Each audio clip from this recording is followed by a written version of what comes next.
اجازت آپ جی صاحب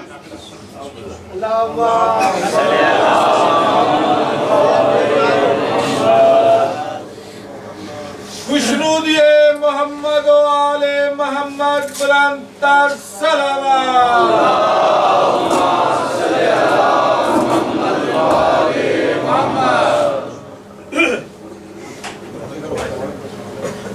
اللهم صل على محمد و آل محمد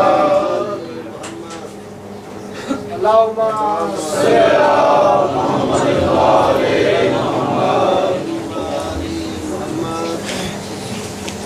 خاندان زہرا پہ بلندتر صلوات اللهم صل على محمد و آل محمد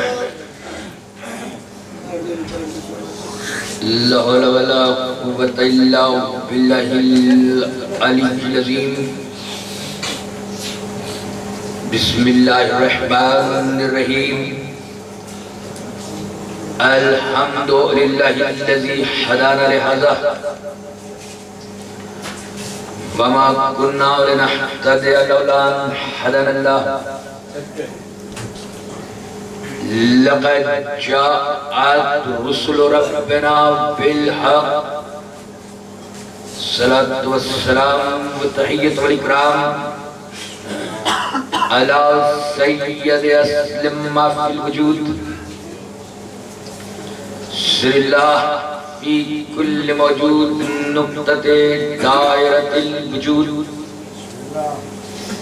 صاحب لواء الحمد والمقام المحمود الخاتم لما سبق والفاتح لمن غلب المعلن الحق بالحق أبي القاسم محمد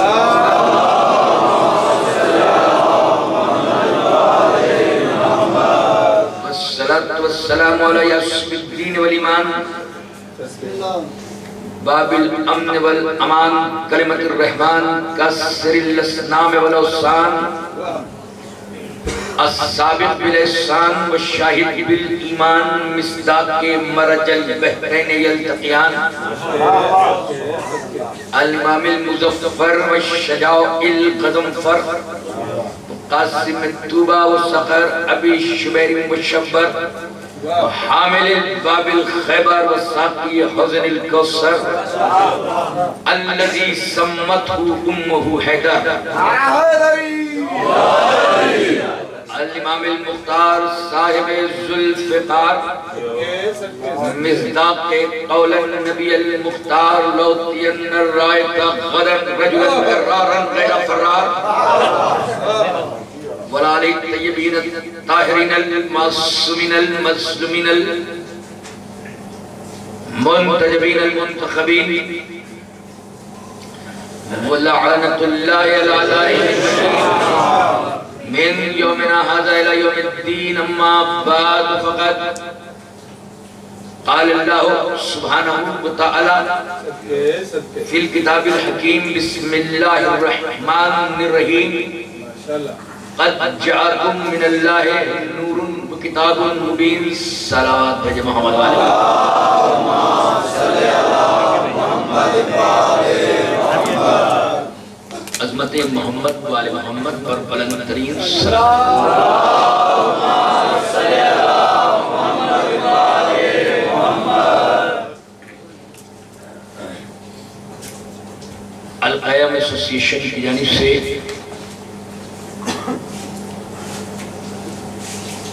جو عشرہ محرم کا انعقاد کیا گیا ہے اس تسلسل کی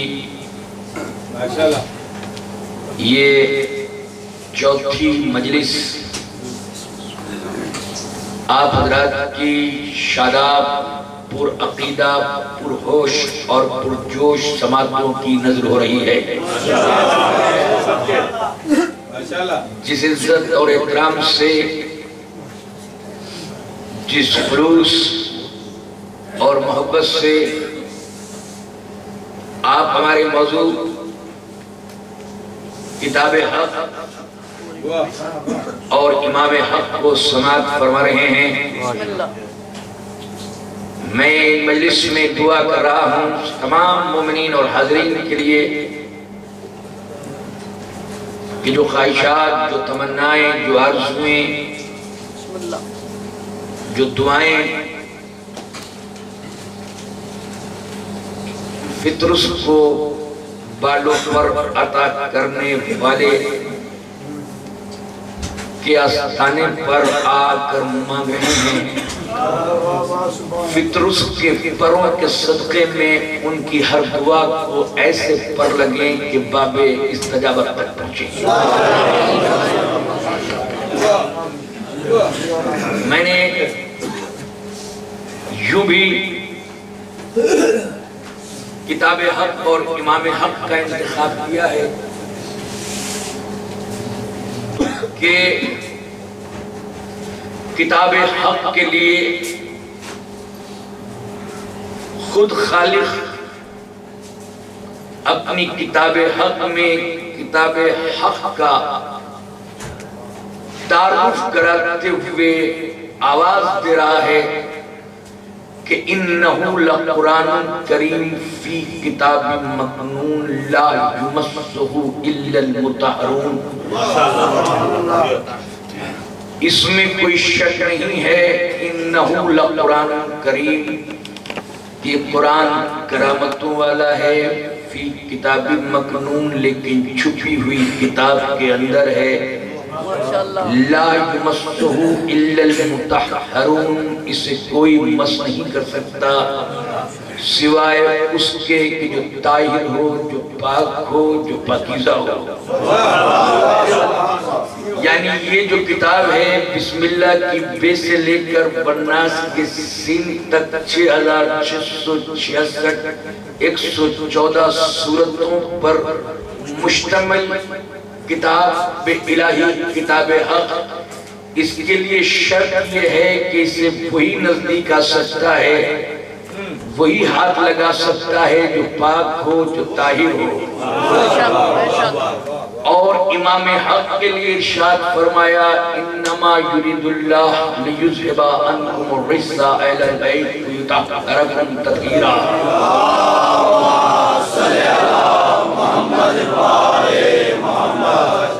ہم نے ہر نجاست کو دور رکھا ہے اہل بیت سے، کتاب حق کے حاملوں سے، امام حق سے ہر نجاست کو دور رکھا ہے، یعنی کتاب حق سے بھی نجاست دور ہے، امام حق سے بھی نجاست دور ہے۔ اگر اس کے قریب آنا ہے تو یوں جملہ سنیے کہ اگر کتاب حق کے پاس آنا چاہتے ہو تو شکل کو پاک کرنا پڑے گا، اور امام حق کے پاس آنا چاہتے ہو تو نسل کو پاک کرنا پڑے گا۔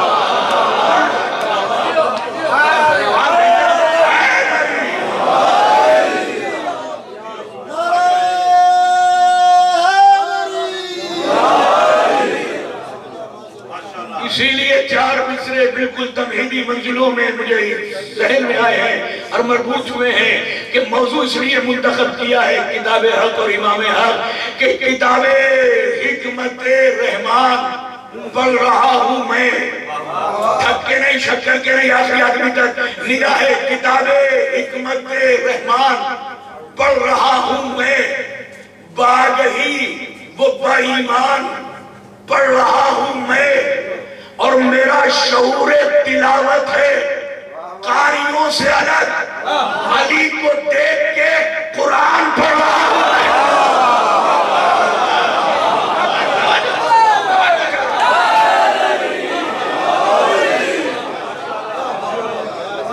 میرا شعور تلاوت ہے قاریوں سے الگ، علی کو دیکھ کے قرآن پڑھ رہا ہوں میں۔ کل گفتگو یہاں سے تو شروع ہوئی تھی کہ قرآن اگر صحابی کے سامنے ہے تو وہ قاری ہے، اور قرآن علی کے سامنے ہے تو سمجھ میں نہیں آتا کہ یہ بھی قرآن ہے، وہ بھی قرآن ہے، یہ اس کا قاری ہے، وہ اس کا قاری ہے۔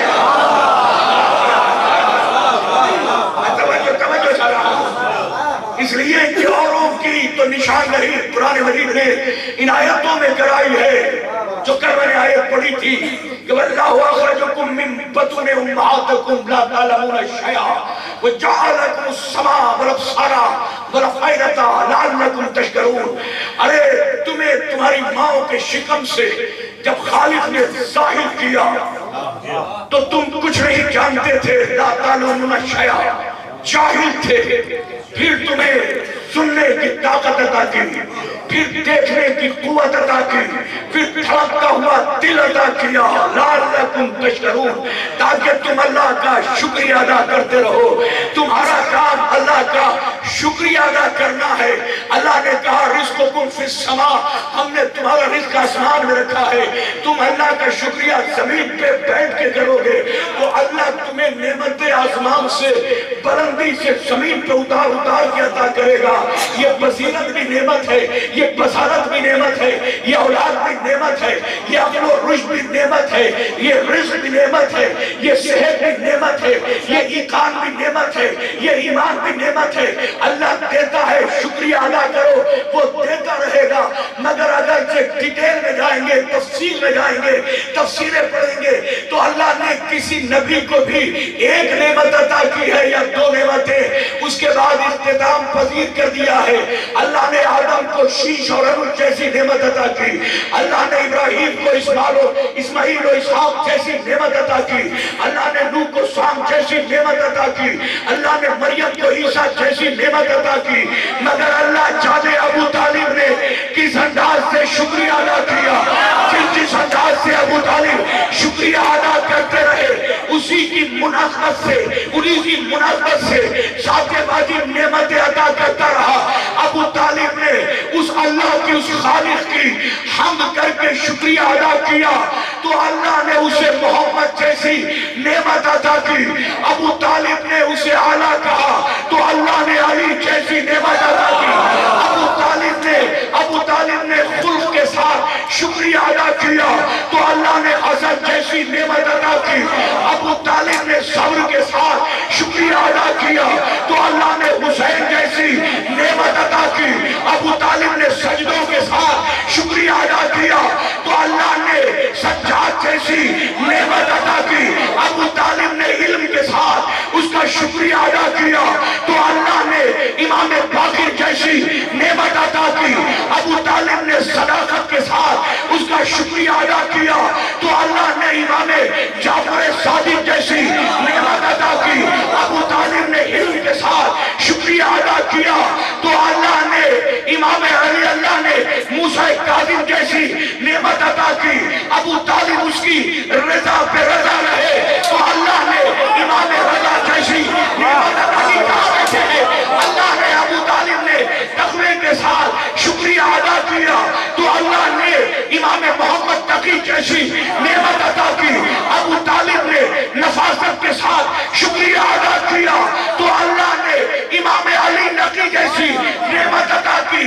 ابو طالب نے لشکر و عسکر کے ساتھ شکریہ ادا کیا تو اللہ نے عسکری جیسی نعمت عطا کی. پھر خالق کی آواز آئی، اے ابو طالب، نہ تو تیرے شکریہ میں کمی ہے نہ میری نعمتوں میں کمی ہے.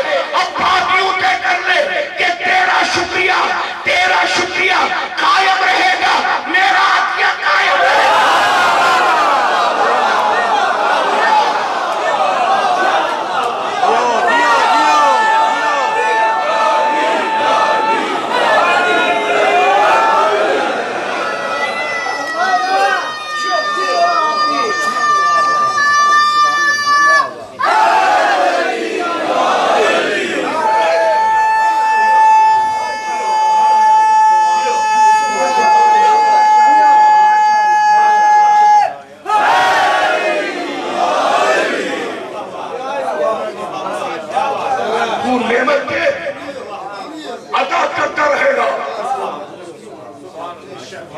اور ہم تو شکریہ ادا کرتا رہے گا، ہم نعمتیں عطا کرتے رہیں گے.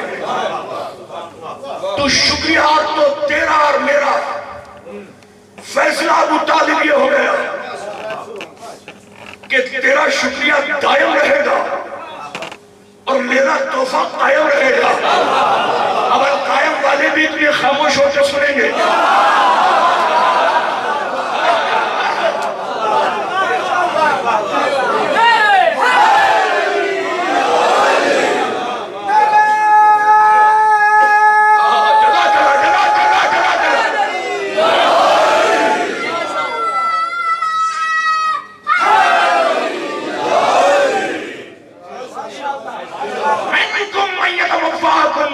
يريد إلى أرض العمر لا يعلم بعد علم شيئا.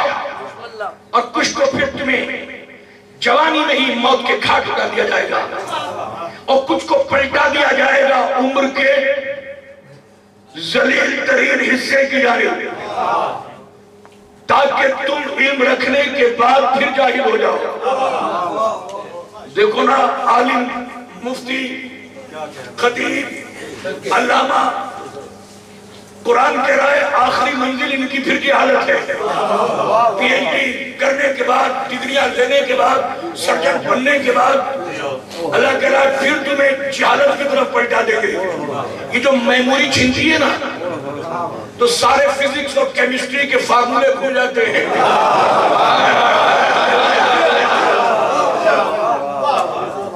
یہ اس لیے کیونکہ خالق نے کہا تمہیں پلٹایا ہی جائے گا، تمہیں تمہاری اصلیت کی طرف. جب تم آئے تھے نا تو جاہل تھے، جب تم جاؤ گے تو جاہل ہو گے. جب تم آئے تھے تو نجس تھے، جب جاؤ گے تو نجس ہو گے. اب ایک جملہ کہہ دوں، آنا بھی نجاست، جانا بھی نجاست، ابتدا بھی جہالت، انتہا بھی جہالت. تو ہر مفتی کے لیے قرآن کی آیتیں کہہ رہی ہیں تیرا آغاز و انجام جہالت اور نجاست کے بیچ میں ہے. تو تجھے کس نے حق دے دیا کہ اس سے آنکھیں ملائے جو پیدا ہو تو کعبے میں، دنیا سے جائے تو مسجد میں.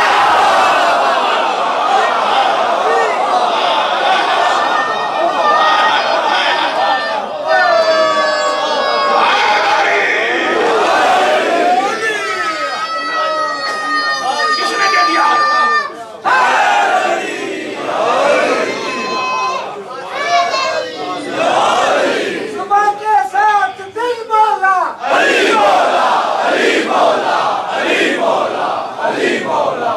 لدھیانہ کے رہنے والا شاعر اہل بیت سردار ستنام سنگھ پنچھی، 20 سال پہلے میں نے اسے سنا تھا، لیکن ابھی 12 دن پہلے امروہہ میں قدیر کی محفل خطاب کر گیا تھا تو وہاں بھی ایک بحث شاعر کیا آیا تھا. 20 سال پہلے سنا تھا. پھر میں نے اس سے یہ 4 مصروں کی فرمائش کی جو آپ کو سنانے جا رہا ہوں. سردار ہے، سکھ ہے، گرو نانک کو ماننے والا ہے، گرو گوبند کو ماننے والا ہے، کڑا بھی پہنتا ہے، تلوار کا بھی قائل ہے.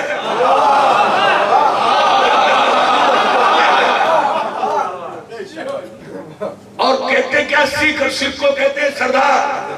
جب میں نے یہ 4 مصرے اس سے سنے تو میں نے کہا سردار جی ان سرداروں سے تو آپ سردار اچھے ہیں.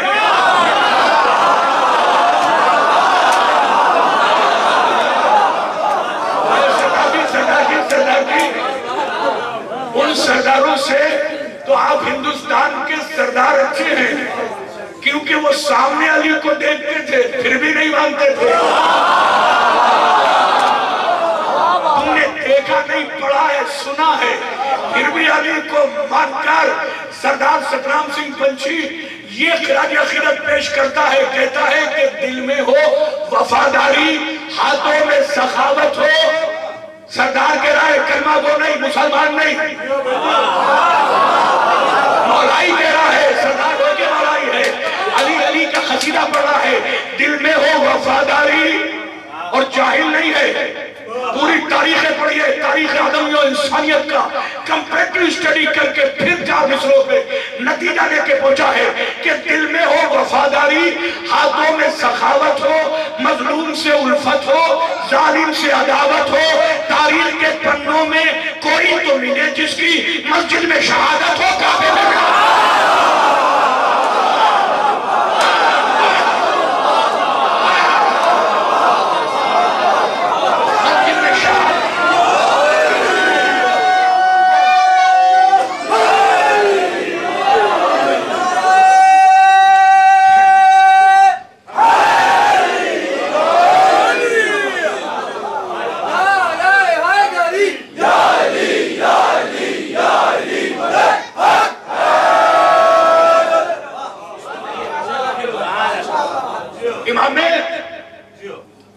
فرمائش ہو گئی ہے میرے بھائیوں نے.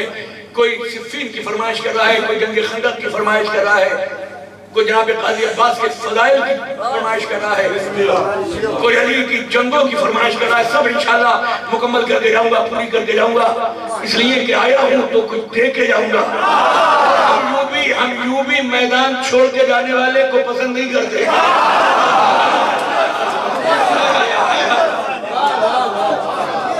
اس لیے کہ ہم نے موضوع کا انتخاب اس لیے کیا ہے، کتاب حق اور امام حق، کیونکہ جو شے امام حق سے منسوب ہو گئی تو کتاب حق میں اللہ نے اس کی عظمت کا اعلان کر دیا، ستارہ منسوب ہوا تو اللہ نے لائق قسم بنا دیا،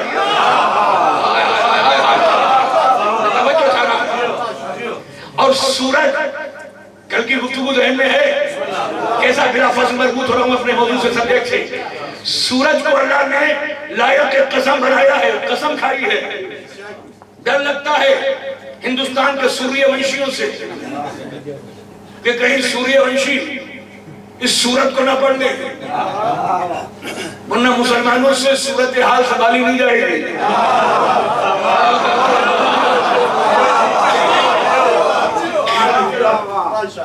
کہ وہ شمس وضحاہا، مجھے قسم ہے اس سورج کی اور اس کی روشنی کی، والقمر اذا تلاہا، اور اس چاند کی قسم ہے جو اس کے پیچھے چلتا ہے۔ جب پوچھا گیا یہ سورج کیا ہے، چاند کیا ہے، تو نبی نے فرمایا انا کالشمس وہ علی کالقمر۔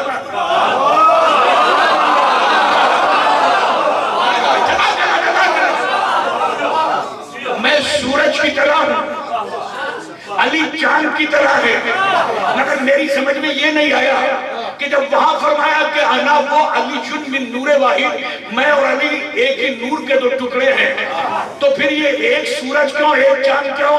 یا تو دونوں چاند ہوتے ہیں یا دونوں سورج ہوتے ہیں۔ ایک کمری والے ہمیں بتا تو دے، کہا بتا دینا، اے یاسین اے مزمل بتا دینا ہم جاہلوں کو کہ تو سورج کیوں ہے، یہ چاند کیوں ہے؟ کہا نادان تجھے پتا نہیں ہے، سورج ایک ہی ہوتا ہے، سال میں سورج ایک ہوتا ہے، چاند 12 ہوتے ہیں۔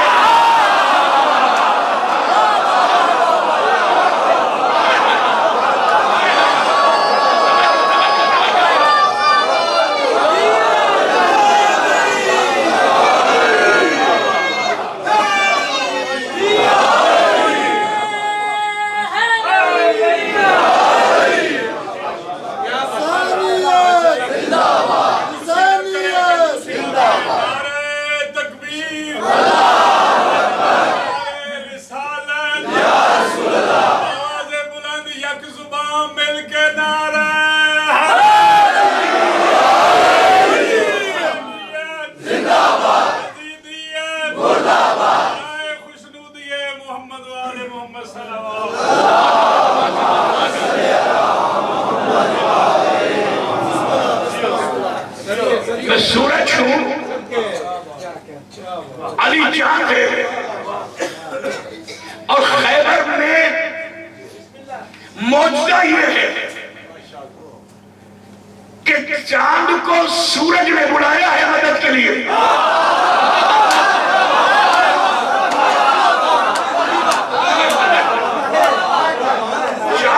چاند کو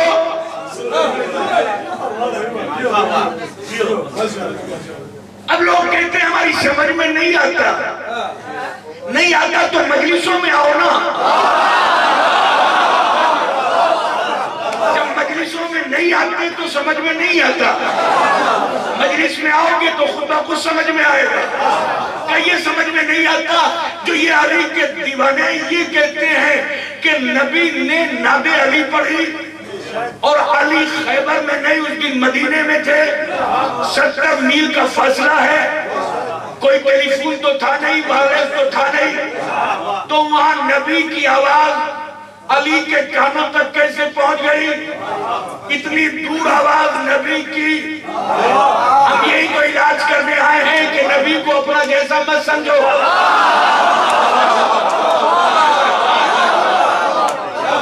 نہ تمہاری ذات ذات نبی کی ذات جیسی، نہ تمہاری بات نبی کی بات جیسی۔ یا اللہ پھر کیسے پہچانے؟ قرآن میں تو کہیں نہیں لکھا کہ پہلے تو یہ سعودی درہم سے خریدا ہوا چشمہ اتار کے پھینکو،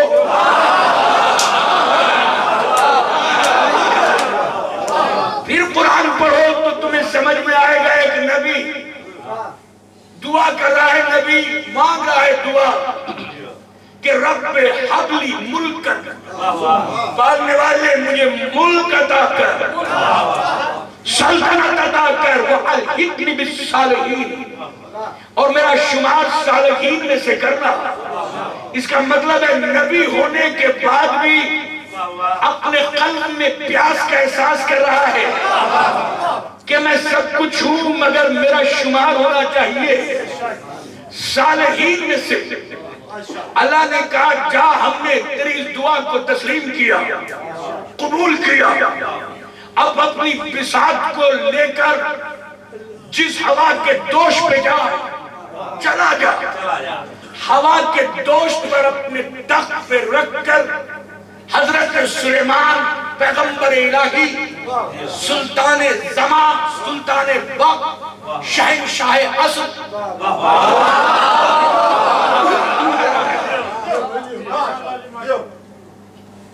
نکلتا چلا جا رہا ہے،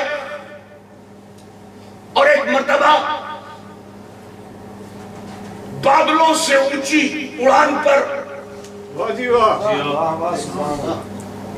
آؤ مولوی لوگوں میرے سامنے آ کر مجھے بتاؤ، آؤ مشکوک اذہان کے، مشکوک شجروں کے، ہر بات علی کی بات پہ شک کرنے والے، اللہ جانے کس شکیوں کا دامن تھام کر علی پہ بات بات پر اعتراض کرتے ہو کہ کیسے علی تک آواز مرتضیٰ چلی گئی، بادلوں سے اوپر جدھر چاہے جناب سلیمان اپنی بساط کو جس اسپیڈ کے ساتھ، جس رفتار کے ساتھ، جس وقت میں چاہتے تھے اتار لیتے تھے۔ بتاؤ ان کی اس تخت میں کون سی کمپنی کا انجن تھا؟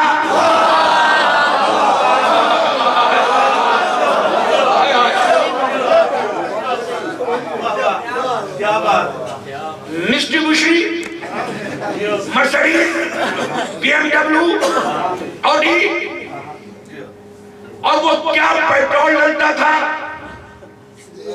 کون سا اسٹیئرنگ تھا؟ کمپیوٹر فٹڈ فلائٹ تھی، لیکن وہ جب چلتے تھے، ابھی مصر جانا ہے، ابھی یمن جانا ہے، ابھی مدینے جانا ہے، ابھی مدائن جانا ہے، اسی رفتار سے وہیں اتر جاتے تھے، وہیں بریک، وہیں ٹیک آف، وہیں لینڈنگ، کیسے کیسے کیسے اترتے تھے؟ بتاؤ تو صحیح، کسی کے پاس جواب نہیں ہے، یہاں کوئی اعتراض نہیں کرتا،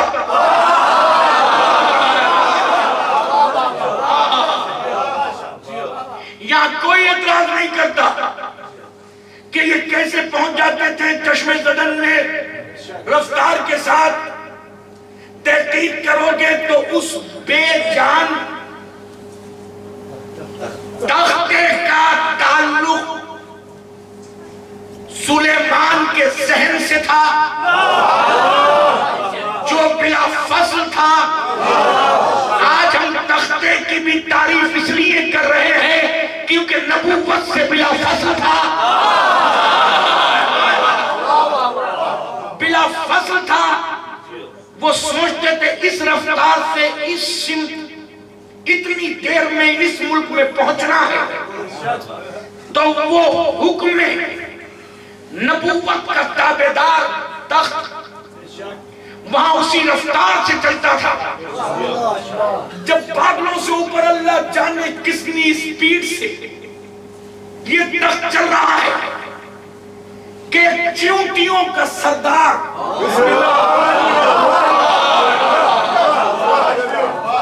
اپنا حکم صادر کرتا ہے، اور اللہ نے اس حکم کو قرآن کی آیت بنا دیا۔ سورہ نمل، یا ایھا النمل ادخلوا مساکنکم، وہ چونٹیوں اپنے اپنے بلوں میں چلی جاؤ، کہیں ایسا نہ ہو کہ سلیمان کا لشکر آئے اور رونقتا ہوا گزر جائے۔ فتبسم ضاحکا، یہ آواز ہوا میں تحلیل ہوئی، بادل کے جگر کو چیر کر تختے کے کلیجے کو پھاڑ کر سلیمان کے کانوں تک یہ بات پہنچی۔ مسکرائے، چلتے ہوئے فضا میں تخت کو روک دیا، معلق کر دیا، اور ایک مرتبہ لینڈنگ کرامہ نیچے اترے۔ آیت کو یہاں روک رہا ہوں، آیت میں آج جا کر پڑھیں، آپ سمجھے، غور کریں، تفسیر دیکھیں کہ ایک ہے ایکشن، ایک ہے ری ایکشن۔ میری ہر بات پہ آپ داد اس لیے دے رہے ہیں کیونکہ میری بات آپ کے کانوں تک پہنچ رہی ہے۔ کان کے راستے سے